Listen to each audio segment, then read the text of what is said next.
How to access color on NanoBanana.ai. Want to access the colors on NanoBanana.ai?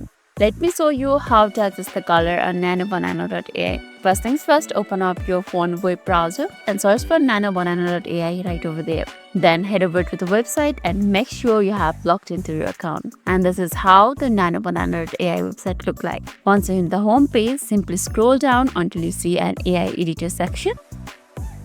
You can see AI editor section right over here.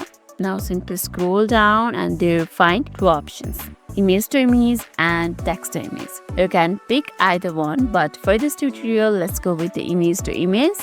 You can see it's already into image and image to image. Then tap on add image field, which is right over here. Tap on it. Then select the photo from the gallery.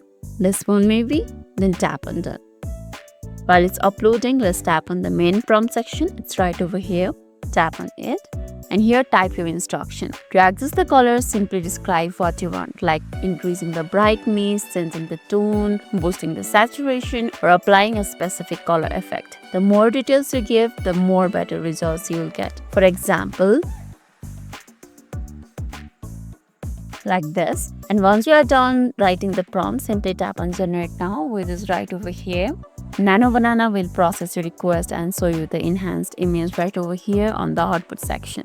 So that's it. That's how you can successfully access the color of your photo using the NanoBanana.ai. I didn't show you the process because it have limited credit on this app. You can try this out yourself. So that's all for today's video, and if this video made your day a little bit easier, don't forget to like and subscribe for more amusing tips. Thanks for watching and see you in the next video.